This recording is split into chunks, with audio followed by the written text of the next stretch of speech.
with every creative writer in the world. But I need your help. The world is constantly changing, which is why it's our duty. No, it's our responsibility to inspire creativity. My creative writing tips, tricks, and strategies are going to help you become a better writer, so that way you can beat procrastination. Join me on this journey to unite the creative writing industry. And let's inspire creativity in the world together. What does creative writing mean to you? Welcome to Kauffman Writes, the first writing daily live stream to help make you a better writer, and maybe we'll procrastinate just a little bit along the way. Welcome to World Building Wednesdays. Today, we're going to practice how are we going to create a world like a boss. So we're going to have some fun. If you haven't tuned in to some of our previous workshops, the community, we've been putting together a cool story about Hermes the Cat getting trapped in purgatory. So what better way to practice than hopping into the world of what will our purgatory look like? So what we'll do is we're going to do a little recap on some of the workshops we've touched upon in the past couple of weeks that you might have missed out on. Then we'll hop into World Building Wednesday and how do we actually practice building a world together. So that way you can take this for the next story that you're working on. And then, you know what, we can't call ourselves writers unless we are doing our daily writing sprints. So I'll wrap up with the daily writing sprint somewhere between 20 to 30 minutes, depending on how time goes. So I'm super excited. And by the way, if you're watching on the replay, welcome. And I actually got you covered. So once the stream ends, time codes will be added to the stream. So you can hop to the point of the video that brings you the most value. Excellent. So if you haven't joined us on our previous World Building Wednesdays, let's see, we skipped last week. That's right, birthday. Like, why did I skip last week? So we've done a couple of World Building Wednesdays. If you're here on YouTube, you can actually see the previous workshops down in the video description below. I put a playlist for our writing workshops. And let me pull up. So as we've gone over some of our previous world building workshops, let's see. Hey, what's up, John? Welcome, my friend. I'm just touching on some of the previous world building we've done over the past couple weeks. So as you've seen, we've gone over a couple of techniques. We've gone over some tips and strategies just from a generalized approach. I've gone over my specific technique and how I go about putting together worlds. And then we created a rom-com, a coffee shop scene in an alcoholic Polish bar. That was a fun day. And then last week we went over, not last week, but 2 weeks ago, we went over some pop culture examples we touched on Dune, the Star Wars universe, and Marvel on like, why are those such fun worlds? So make sure if you missed any of those workshops, you check it out after the stream. Once again, down in the video description, down in YouTube. All right. Hey, what's up? Atomic in the house. Atomic, by the way, guys, let me know. I'm trying out playing the background music today, kind of throughout the entire live stream. Just let me know if you can't hear me or if it's distracting at all. Aw, thanks so much, Alpha. Very much appreciated. It was honestly like a super chill birthday. I didn't really do anything too crazy for it, but I think I had the most fun coming on and being live with the writing community. That was cool. Hey, what's up? And welcome back, Marcella. Welcome, my friend. So those are just a couple of the world building elements, the world building workshops from previous weeks. So I'm thinking, all right, so if we're going to practice world building, let's first off clarify what are the things that we want to put together. So when I think about strategies, and I think about how are we going to practice it, I like to really define it and put world building into 4 just simple categories. Now, let's just clarify for a second that there are so many different components of world building, right? Like, think about the town you live in. Think about any setting that you travel to in life, right? Maybe school, maybe a movie theater, a mall, a family place. Every area is its own type of world. Think of it like that. Every area has a culture. Every area has a vibe. The things people say in it is going to be different than the things people might say in a library, right? So you want to take ideas and examples, you take real world ideas, and then we put them into fantastical examples if we're creating like a piece of fiction. So there are a lot of elements, but to make it easy, because once again, we want to make the writing process as easy as possible because I don't want you to get burnt out. Now, you might have a very complex story, which is great. But if we start the process and you make it easier for yourself, then that way, when it starts getting harder, you've already set an easy system and you'll be able to finish the project in the long term.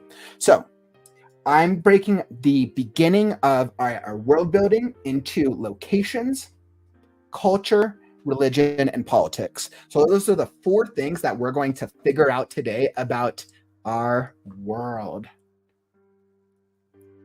Because who doesn't want to know what the culture, religion, and politics of purgatory are like? I think we're going to be having some fun in what our Hermes the Cat is going to be doing in this world. Hey, what's up, Beth? Just in time. Welcome. So, as y'all know, I know most of you have been here in some of the previous workshops. We have 4 elements that we need to focus on. Now, for anybody who's missed out on some of our previous, the story structure or the character building, the story that we have right now. So our story is, although we still actually, I'd have to throw this up. We still need a good title for the story. So that's on our to-do list. But title aside, that's right now it's a work in progress. So for our story, it's about Hermes the Cat who wakes up in purgatory amidst a group of alligators with no recollection of his past. He must remember all 9 lives and overcome his selfishness to escape. Now, we've gone over a couple elements. We've developed some of Hermes' character. We've developed a story, the outline, the beginning, the middle, and we have a lot of different components to it.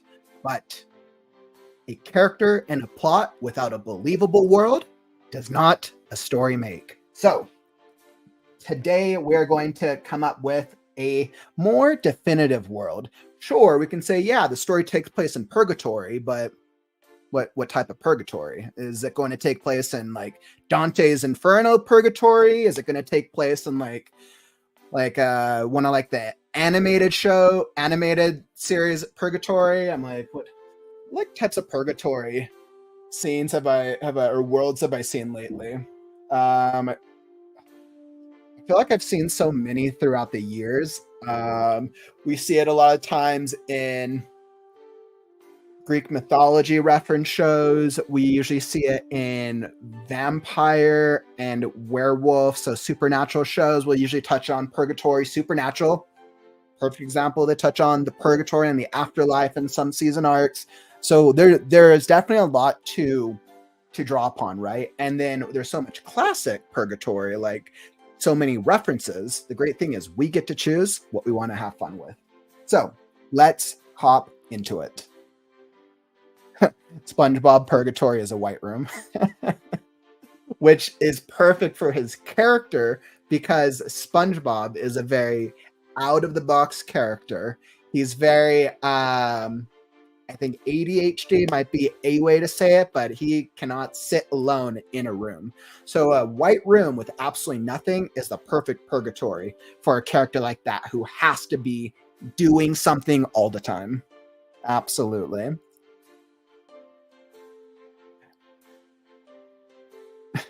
Cartoon world with all the kid songs is a torture in purgatory. You're just trapped in a room and listening to cartoon songs the entire time.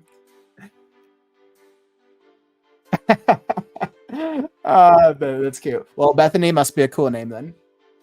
Okay, so first things first, when we're building our world, as I think about making this as easy as possible, I'm going to ask myself, let's first off figure out what are the specific locations that are taking place in our world of purgatory, right?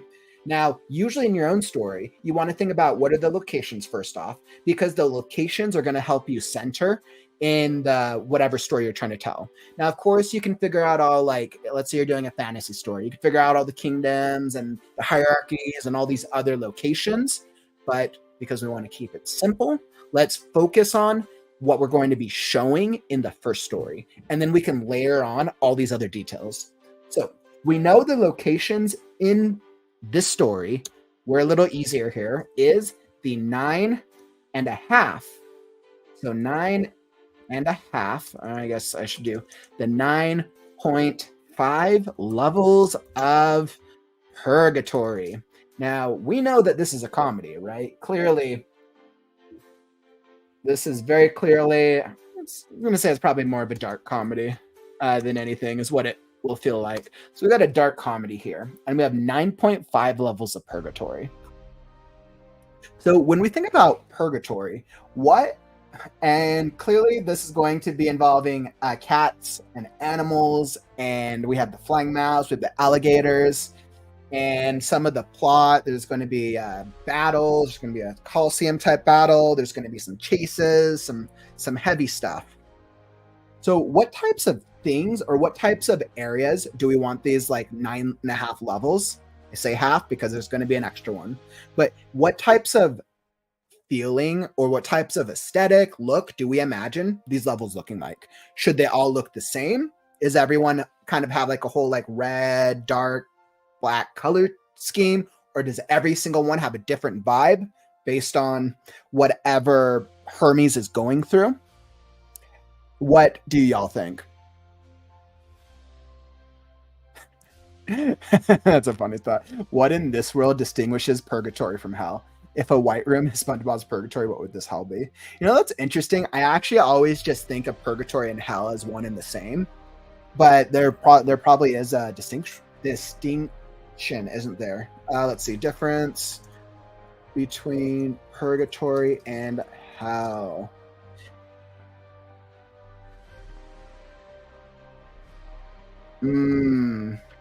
So Google's definition is that purgatory is the state of waiting, before a person gets to hell. Interesting. So I think that even goes heavier into our topic that technically Hermes isn't in hell. He's in this 9 levels. We're going to go with 9 levels of purgatory.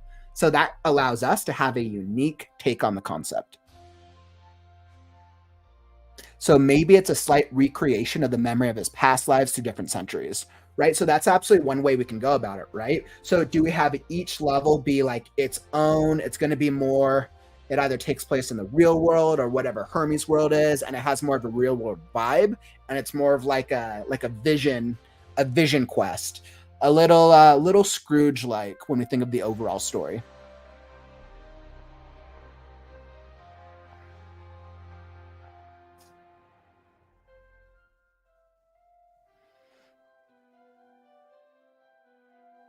Do you think we also need economy, or do you consider that a part of culture?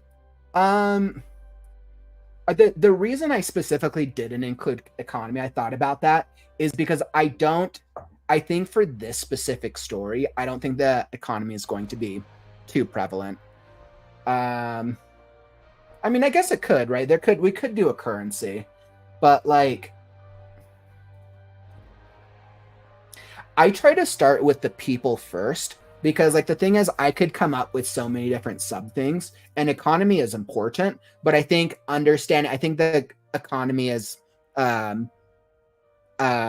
ends up being a result of the culture of the world, personally.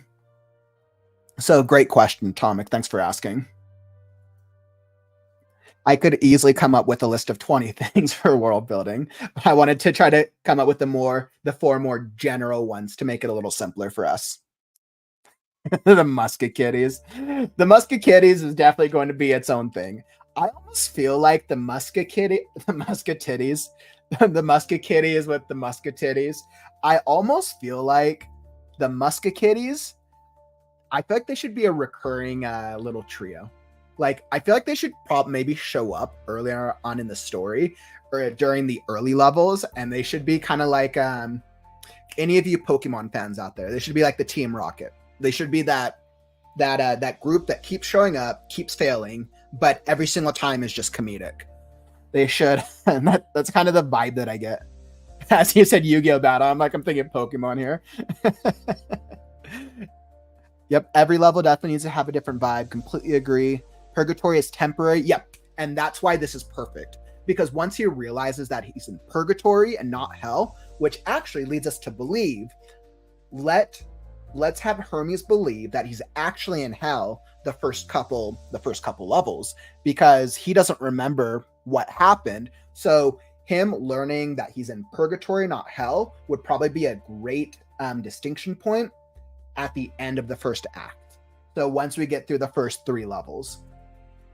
So let's think about, so we have a couple of ideas, right? So each level could be a reflection of one of Hermes' lives.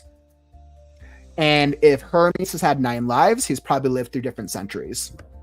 So then essentially the story takes place over different centuries, which is actually kind of a cool concept, right? We get to tell a story that happens over a long period of time. I think that's actually fun.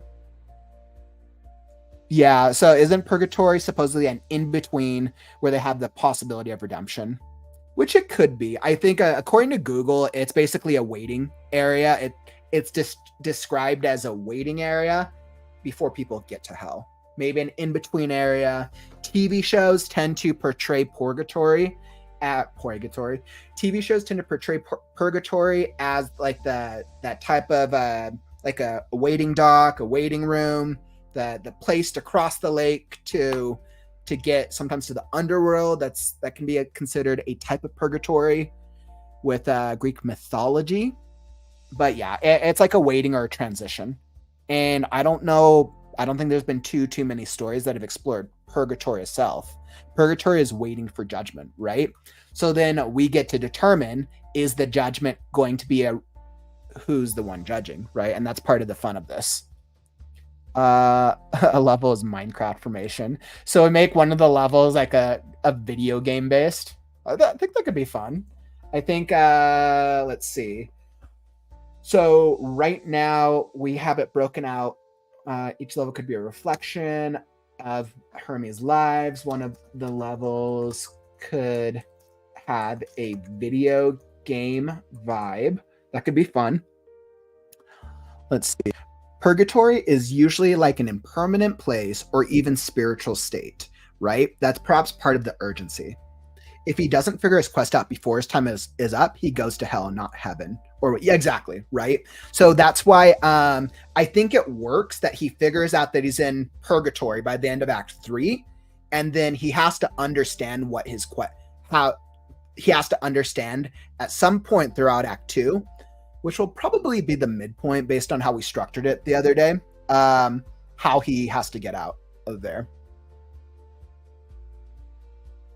Maybe it's a decrepit, decayed world and he remembers it at its fullest potential.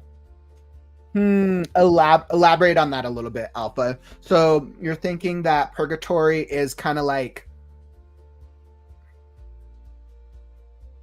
he remembers it at its fullest potential. I almost think that it could work more effectively, if I'm picking this up right, if each level is a reflection of one of Hermes' lives.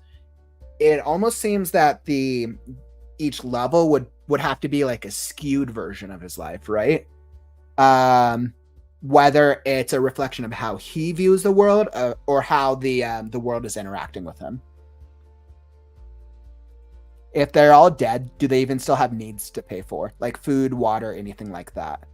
I mean, it's possible. So I think in purgatory, since we've established this as a waiting area, I think we're establishing that the need of all the characters in purgatory is once they figure out that they're in purgatory, that they want to figure out how to get to the end of purgatory, maybe in the hopes of getting to heaven, maybe in the hopes of getting out, maybe most are just moving forward because there's no other path, right? So then we get to explore how different characters in each level are either trapped in the level or so on and so forth.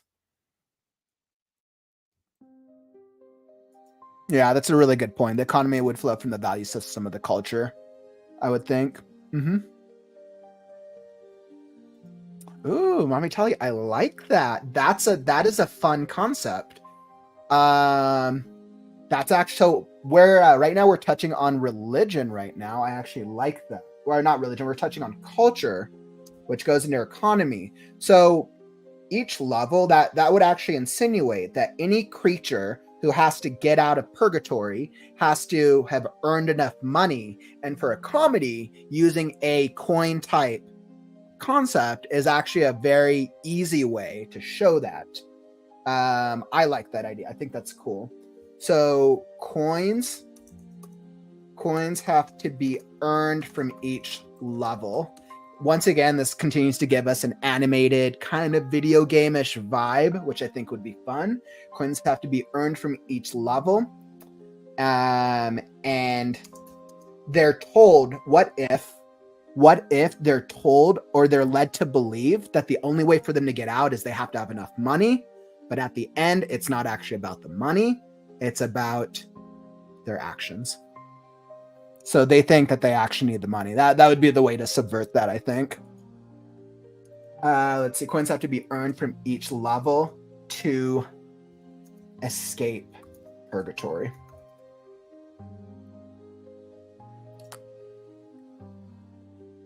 Let them actually be kittens. Torture level of buttness. And that's why they say cats are... That's great. We should absolutely. Clearly, one of the levels has to be an Egyptian. That's absolutely great. Any things where we can do to touch upon like cat sayings or things about cat culture, I think would be fun because that's something that people already connect with. Absolutely great culture. Like we should do something where it touches upon curiosity killed the cat. We could do something that touches upon maybe Schrodinger's box might be a fun concept. There's definitely a couple of ways that we could go about that. Okay, so we got that. So let me, based off what I'm hearing, let me just lay out each of the levels real fast. So level 1, or I guess technically we're starting at 9, right? He has to work his way to 1. So let's see. So 9, let's go 8, 7. Now, I think we established yesterday that 5, which is our midpoint, is going to be it's going to be a hunt of some type, maybe a forest or wasteland, a forest type environment would probably be good. Maybe a hunting lodge. Let's see. And then 4, 3, 2, and 1. Let's see. I'm going to give, I think we did an extra one here, which is going to be a trap. All right. So we have a couple of ideas, right? So I think let me put in some of your ideas. So let's do an Egypt one would be probably him having to solve some type of mystery. These ones are more action. So let's have Egypt be early on because the greater ones, we want to be more mysterious. Hunt of some type. Let's do 6 will be some type of Colosseum. Maybe we got Rome. Let's see. And then clearly 1 is going to have to be the penultimate. So 1 will probably have to be his home, his birthplace with the crazy cat lady.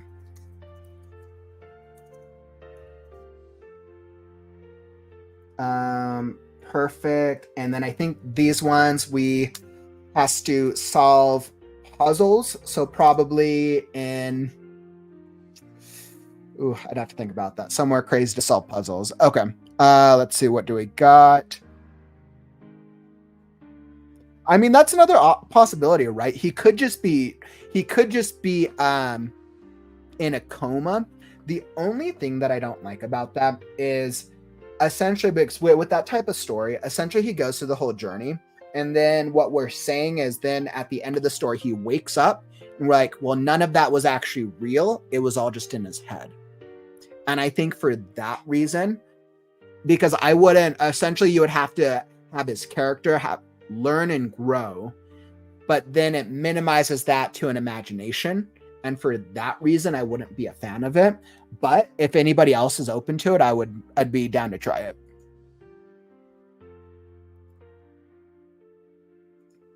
Locations could be some sort of landing places. Yeah, I completely agree. So like, for instance, if we have like one in Egypt, right, it would probably be like a temple or something that people can easily connect with.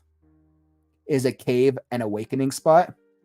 We absolutely could, right? Let's see. I think since a cave is small, I would say maybe having level 3 be some type of cave would probably be fun.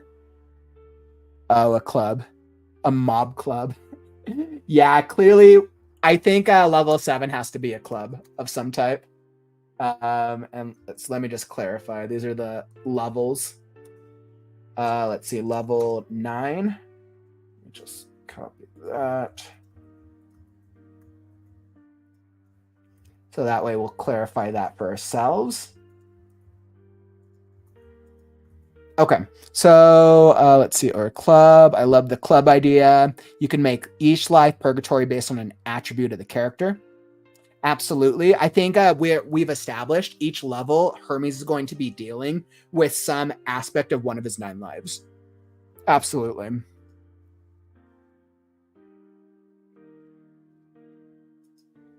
That is a good point, right? So if he's actually not in hell, then the question that we ask ourselves is his physical body, all of these characters who are in purgatory, are all of their physical bodies, are they still in the real world, or are all their physical bodies here in hell? When they die in the real world, does their body just disappear? Is it in their head?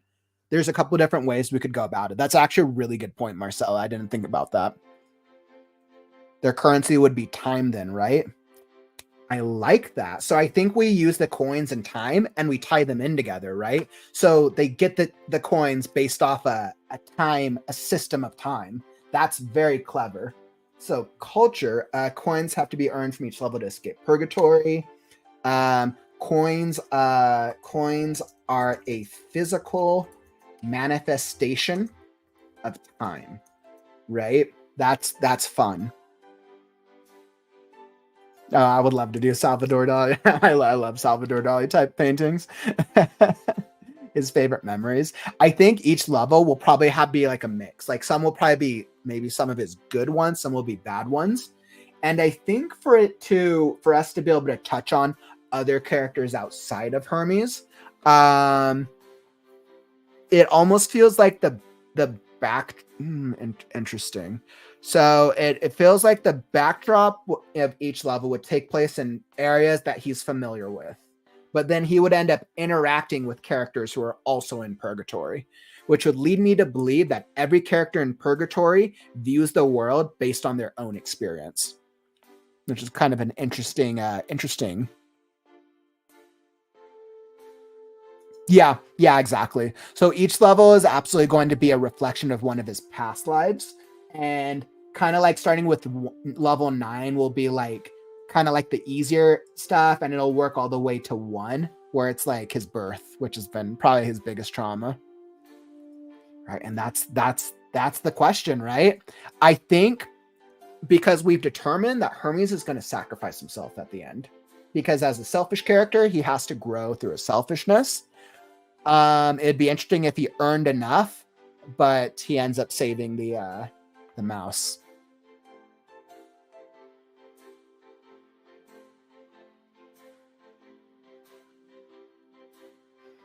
Let's see. I like the pharaoh level because cats were worshipped. So what if it's like a basket in the level escaping the pyramid in reference to that's where he would have been buried with the pharaoh? Yeah, that would be a great thing. So like in Egypt, waking up from his landing would actually be technically in like inside a sarcophagus. Technically, that would actually be pretty clever. Landing in a sarcophagus. That's fun. I love that. Indiana Hermes. Hermianda Jones. Oh, that's fun.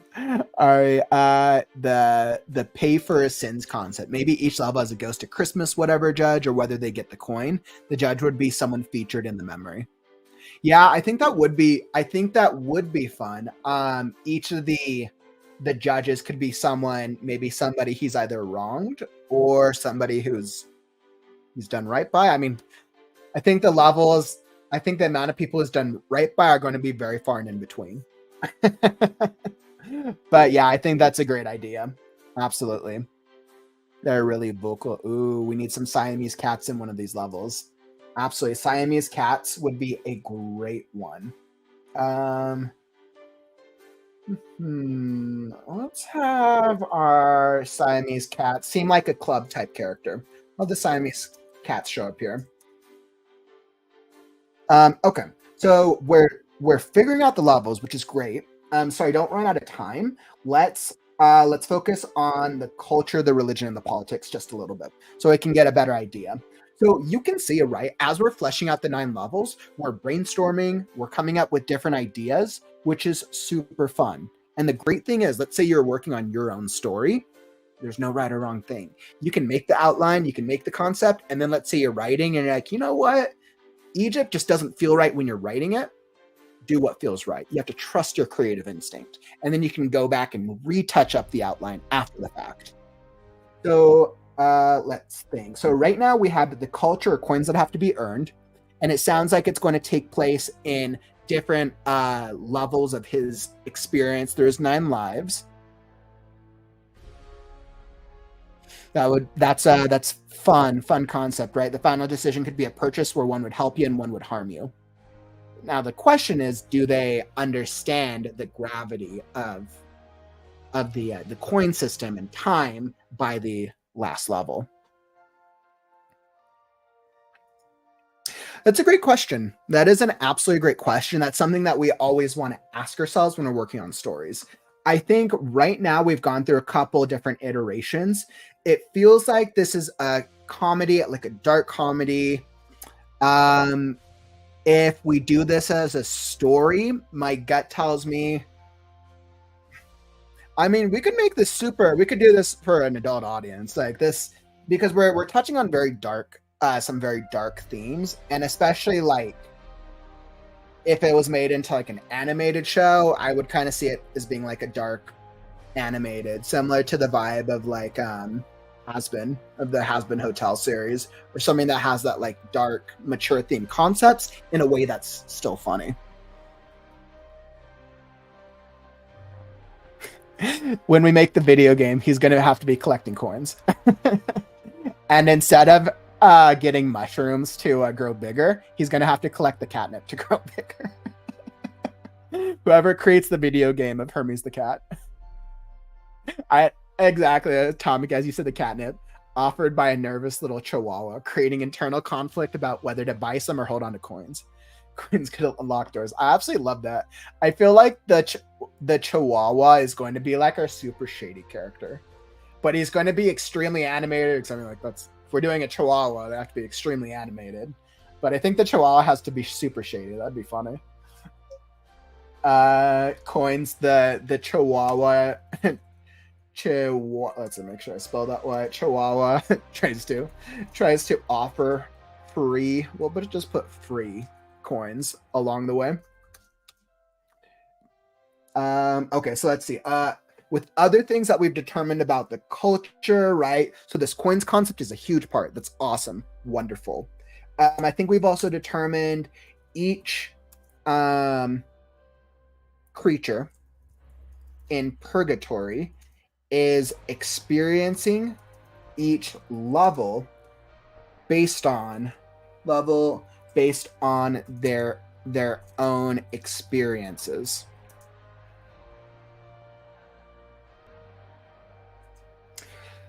And I think the way that I see this, right? So if we have Hermes is there, and then he's dealing with the flying mouse, right? The flying mouse might be seeing maybe a different version of the world than he is, but the flying mouse has to overcome whatever things that he's wronged in his own life.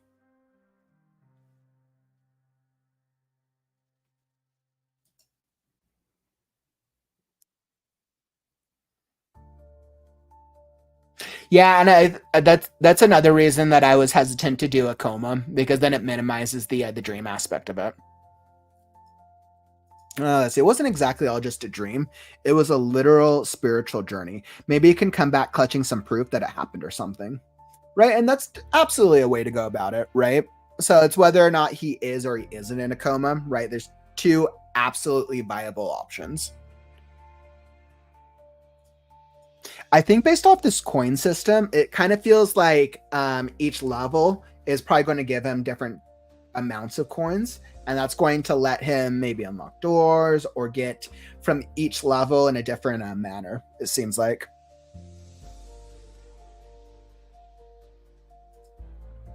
And that is the challenge, and that's the merit of it, right? The fact that he's already gone through 9 lives and he's trying to fight for a 10th life. That's what makes our protagonist Hermes unique, specifically. And the 0.5 is because he's being forced to repeat one of the levels due to failing really badly.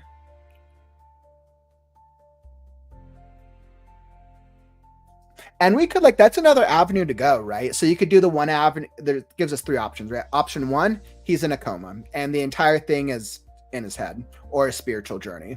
Option 2, he's physically in purgatory, creatures are there, that's the physical reality.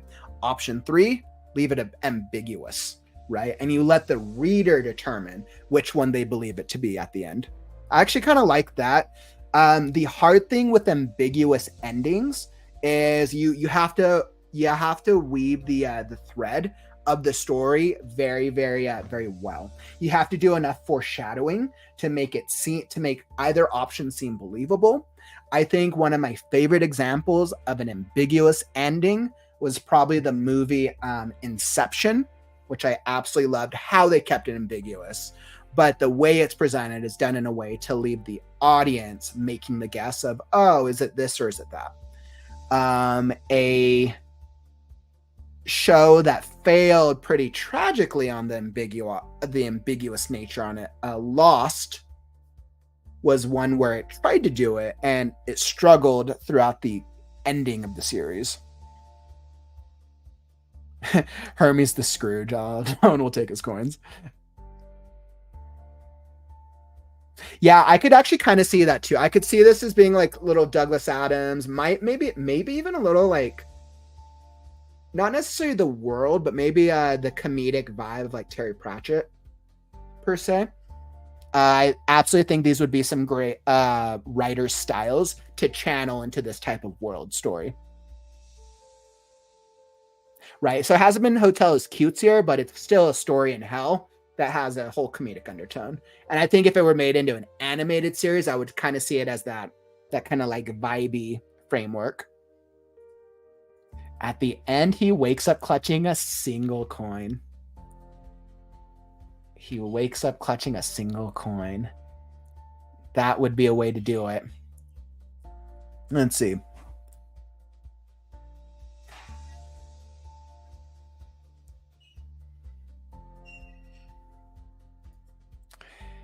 If he fails, he dies for real and goes to hell. Let's see. Oh, he's trying to earn a 10th life. I missed detail. So you think he could earn a spot in heaven by using the coins he earns to pay for the mouse to come to or something?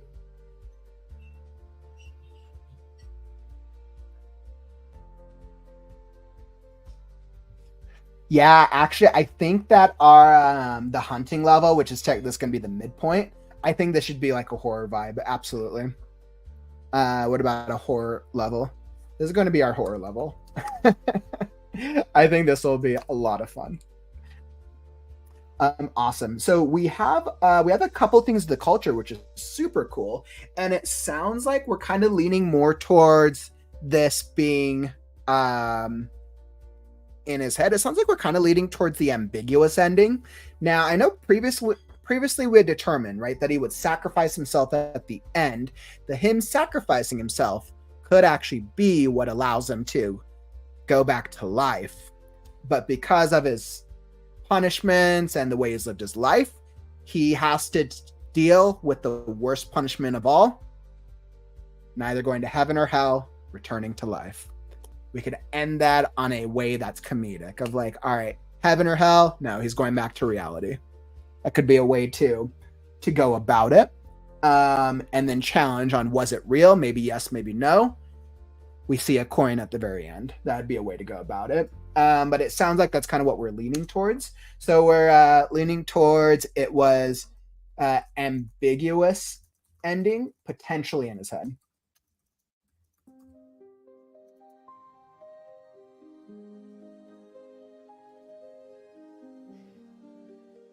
Awesome. We could definitely do that. And then, so when we think about, so these are a couple good things that we have for the culture, right? I think the coins thing is very good.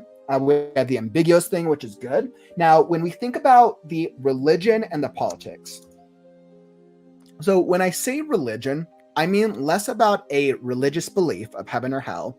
I mean more, what is the overall belief of whoever is in charge of purgatory or the creatures? What is the belief system that we want to use as like a base, just idea, right? And we can always explore this more in the writing, but it's important to create some sort of belief overstructure for whoever is running the world, whoever inhabits the world. Now, there might be different things for each section. Like there could be a different belief in each level based on whoever is responsible for being like the ghost in each of them or whatever. But it's important for us to create an overarching belief.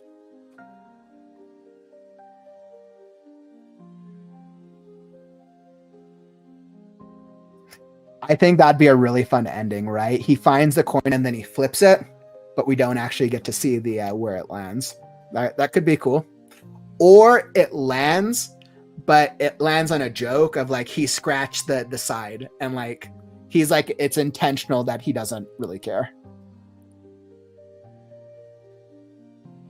Yeah, so like the overall religious aspect of that, right? So I think the belief is that maybe cats are lucky. I know we've touched upon a couple of cat tropes, right? Cats are lucky. I mean, so this actually comes to a bigger question, right? So each of the animals that we have in this story, we're touching upon different tropes, right? So cats are lucky. We could touch on common. The belief is that animals are a symbol of, are a physical representation of an idea or thing or symbol, right? So for example, cats are lucky. It's a thing we can touch upon. Dogs are friendly, overly friendly. Dogs are overly friendly. And then this allows us to play on the trope for each animal, right? So the belief is that each of the animals there are a representation of an idea, a saying, or a symbol, which then, if that's the belief of the characters, that lets us play on that as a concept. Hermes is a black cat in one of his lives.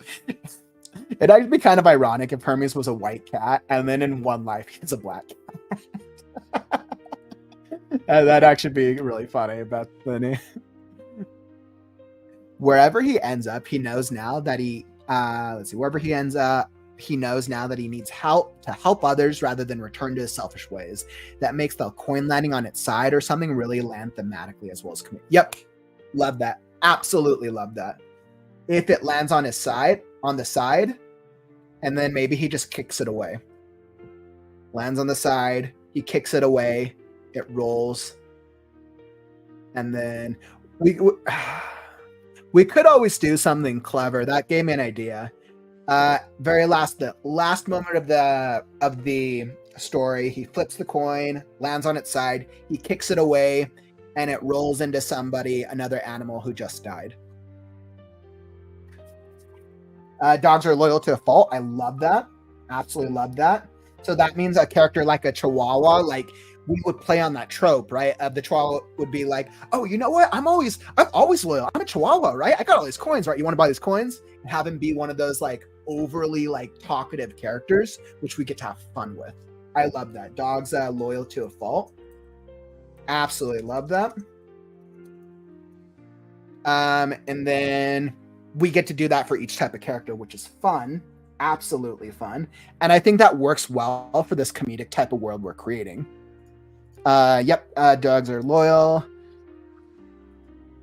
Yep, and then that's kind of where we end off the story, right? We leave it of he's realized that it's time to help himself.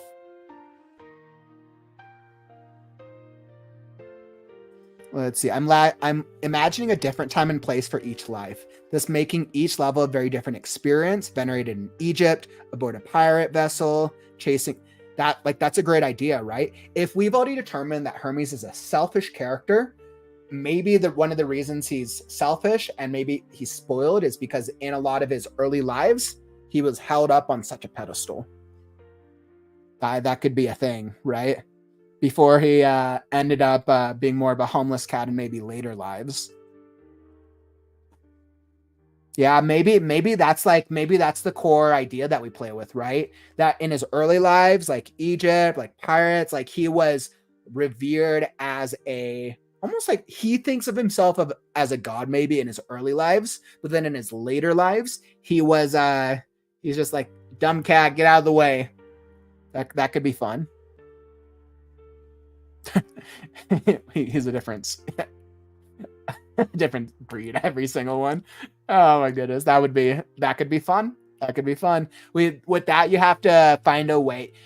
If you make him a different breed, you have to give the character a distinguishing mark, birthmark, scar, cut, something about their physical appearance that would cement them across every breed. That'd be the way to do that. He's like, keep it to the newcomer. I love that.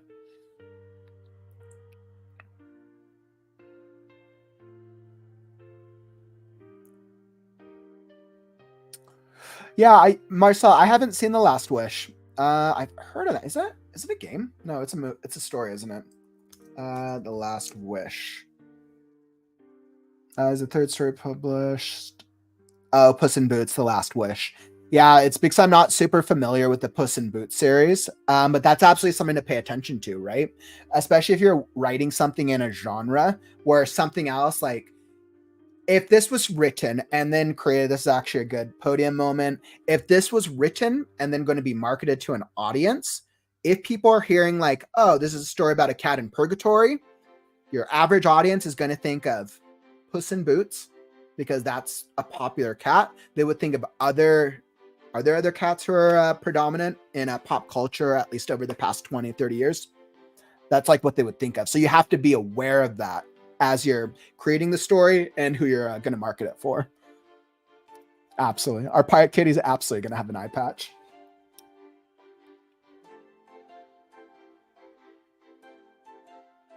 Okay, so let's see. So we got some good belief system. We have a good, solid belief system. And then let's think about the politics of this area. And now when I say politics, let me just be clear. I mean, how do the different inhabitants of purgatory interact with each other? Who's in charge? Is there a single devil that is in charge of everything? So far, we've established alligators as an antagonist. We have established that there might be a devil character, which could be fun, but we need to establish what is the politics of this world, right? Do all of our animals want to work together to escape? Is it every animal for themselves? Different ways we can go about it. Which is why I like to give it that generalized theme of politics, because this is going to actually help us the most in establishing supporting characters and the way that supporting characters will interact with Hermes when we would hop into writing this type of story.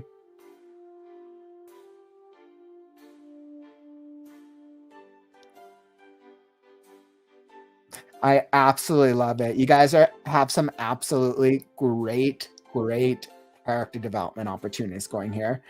Let's see. We're touching on selfishness, loyal to a fault. Absolutely. He's absolutely going to be selfish until he learns how to until he has to sacrifice himself at the end. Maybe he has the same eyes and recognizes them in his reflection. That could be a fun way, right, to distinguish him if he's a different breed in every level. Maybe his eyes is what makes him stand out the most. That would be great. That almost gives it more of an animation styled series vibe, an anime vibe almost. Absolutely. Garfield and his vastly superior doppelganger. Yep. When we think of cats, now Garfield is there a Garfield movie out? Actually, I was like, for some reason, Garfield movie. I was like, yeah, they're literally a Garfield movie just came out. I was like, I haven't seen Garfield in a long time. But you're absolutely right. Garfield is another predominant cat, so we have to be aware, right? Garfield, Puss in Boots. Absolutely. Awesome. So when we think about the politics, what I'm thinking and kind of what I'm guessing is that it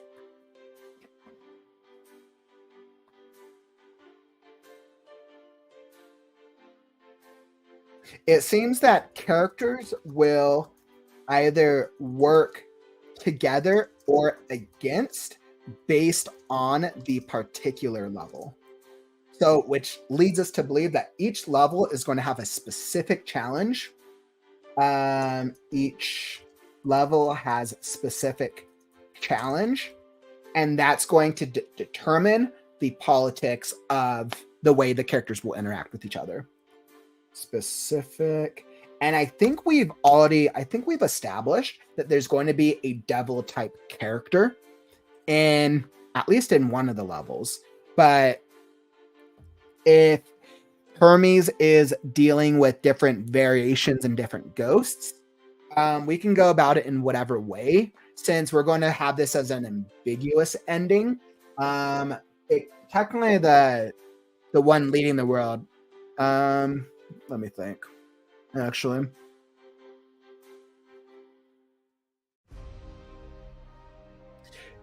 so if it's ambiguous, regardless, there should be an overarching body, somebody, either a creature or a series of creatures who represent the control over these areas.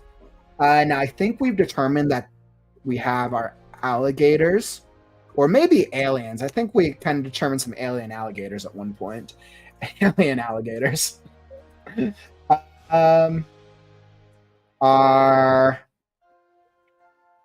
So I think this would be fun. So I think we actually have aliens will probably be the ones who rule the world, but they disguise themselves as alligators.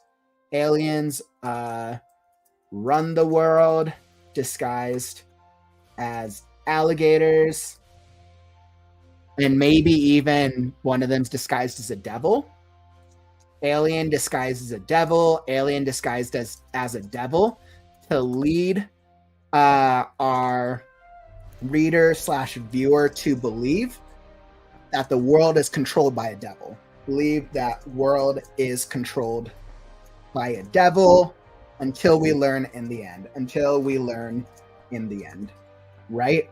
So that gives us a clearer idea of all right, and who gets to control our world, how the character is going to interact. Now we get to have fun and we get to keep developing, but it lets us give an overall structure of the overall world that we're going to develop.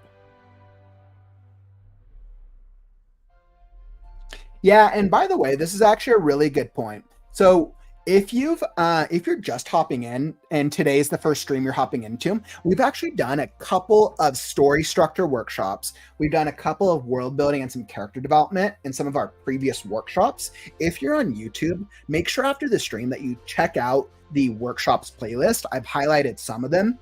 Maybe I'll create a new playlist next week that highlights the ones where we focused on Hermes the Cat story, because this story is really evolving, and I'm having a lot of fun. I'm having a lot of fun coming up with ideas and hearing each of your ideas, right? Because this is the type of collaborative project which is super fun to do.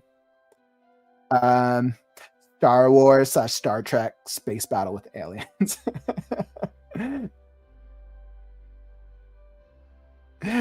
Right, exactly. The alien gators. The Alien Gators. That seems like a nickname. Yeah, totally, no worries. Feel free to ask as many questions, because since we're doing this over a series of different workshops, there's just like pick bits and pieces that everyone will pick up on throughout. But I'm absolutely loving it. You've brought up some absolutely phenomenal ideas. And I think this was a really, really great exercise as we've thought about world building, right? So you see the easy part for us was coming up with each of the locations. Now, we haven't done every single location, which is fine, but it's given us the opportunity to really think about, okay, you need to know each location that's going to take place in your story. And we touched upon the culture. The coin thing is going to be a very predominant aspect, right? Now, of course, there's many aspects to culture, right? There's the different races with animals. There's, as y'all mentioned earlier, there's the economics of it. There's going to be like tensions. There's going to be styles. What are the things the characters wear? There's so many other aspects, but I'm just, to make it easy, bring it into these four, right? And then the religion, the belief is that each animal is a representation of an idea.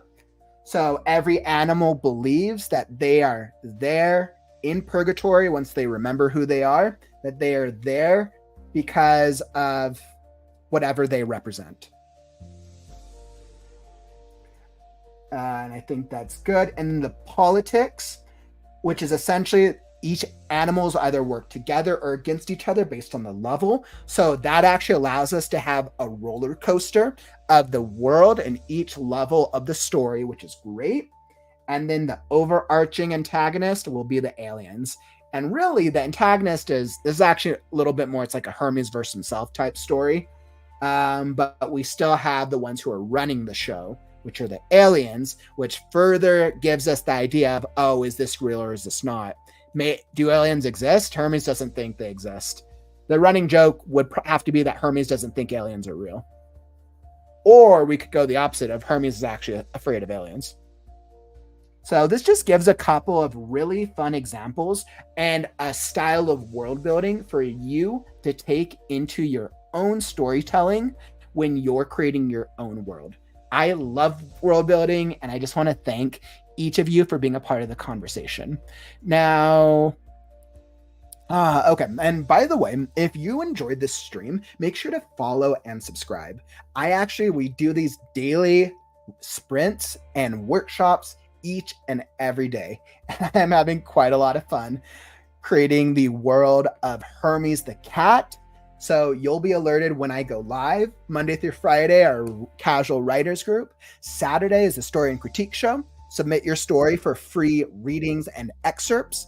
And then Sunday is usually our Creative Right Now podcast, where I interview industry professionals. This Sunday is going to be another episode of Story Time. We're going to, maybe I'll make a pillow for it with milk and cookies. So Sunday will be super fun. It'll be a slumber party. So if you're subscribed on YouTube or following on the other platforms, you'll be alerted when I go live. Let's see. And then as another ad, so I've recently come out with an editing tool. So if you struggle with editing your story, this is an easy tool, super free, super easy, that I created to help you with editing early drafts of your story. So if you want to copy, this is just a couple examples of the first few pages. I give solutions, examples how I would go into it. And these are some of the major things that I touch upon. Absolutely free. I'm launching it with the start of my newsletter. And I should have copied the link beforehand.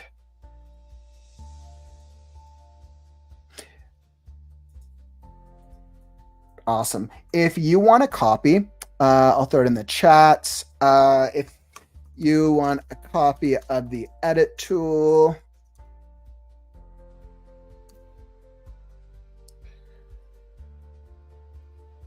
perfect. There's the link. So I just threw up the link in the chats. If you want a copy of the edit tool, there's the link. It's absolutely free. It doesn't cost anything. I'm using the edit tool. It's like I want to say it's like a 15 to 20 page document to help you with editing early drafts of your story. Absolutely free. That link goes to the subscription for my newsletter, and then you get auto sent it as the first letter. So awesome. Wanted to make sure I touched on that. I was working for a while to figure out of like, how do I create something that's free and easy to use for the writing community? All right, so I got that. Super excited.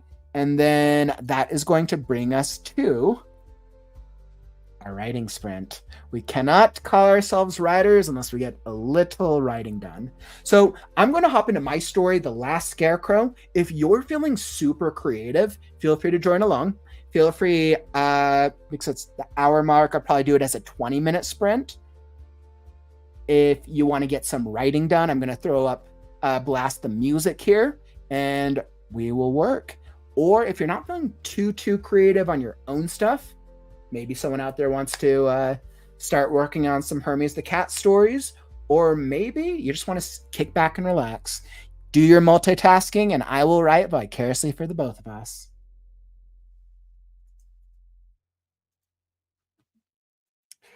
All right, and that is not a fun look. Let's drop that.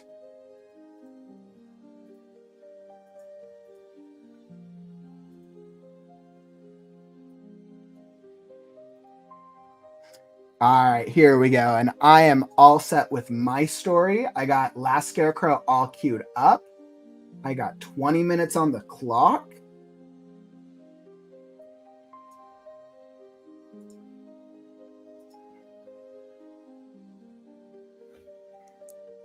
I love it. I love it, Bethany.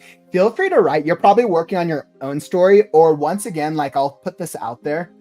If anybody wants to work on the Hermes the Cat story, or like you get inspiration for a scene, you are more than welcome to. I'm like, it's not something I'm going to be able to start writing anytime soon, but if anybody feels inspired by it, great.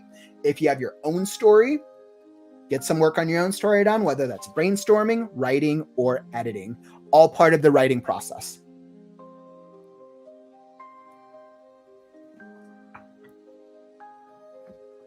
Okay, so I feel all ready for my thing. I got 20 minutes on the clock, and I am all ready. Oh, that's right. Oof. My characters are in a real struggle right now. All right, let's figure out what's going to happen.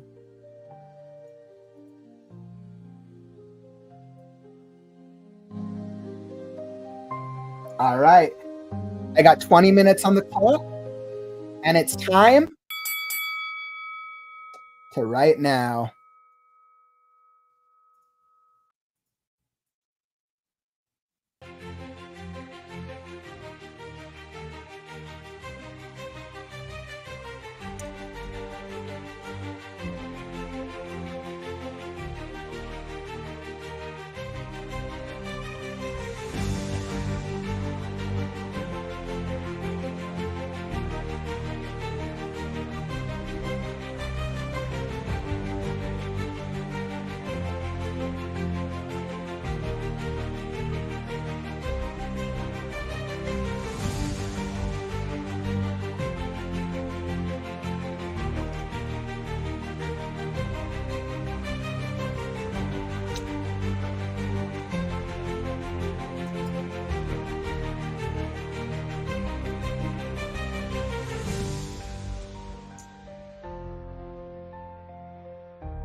Perfect. Wonderful.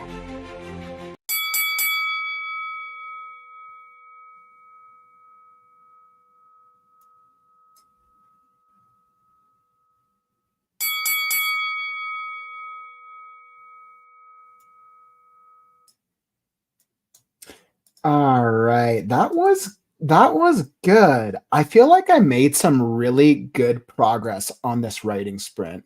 I With my story, we're at about the 74% mark, and I've been trying to figure out what's the right way for him to solve the puzzle. And it finally came to me how I'm going to have him solve it in a way that feels unique to the character. And I think that was cool because they're now just kind of being attacked by illusions again.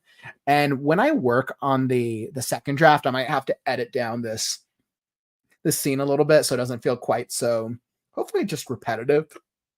But I finally figured out how I'm going to solve the solution. Super excited. I'll get to start exploring that tomorrow. Wonderful. Great, great work. I hope you were able to get some writing done yourself. That was a very successful writing sprint. I felt very accomplished. So, with that out of the way, creative writing on the morrow. So, when we think about tomorrow and we think about what fun will we get into, Thursday is our tips and strategy. So, if you have problems, questions, or things that you want to talk about, things that you might be preventing you from creating your best story, we're going to dive into that tomorrow in our Thursday questions answered day. So come join. I'll be live 5 p.m. Mountain Time. Hope to see you there. And that is all that I got for you today, writers. Make sure to tap that like button on your way out. Let me know that you got some value. And that's all that I got for you. Don't forget, words are wind, but stories are forever. I'm Kauffman, and I'll catch you on the morrow. Stay creative, right?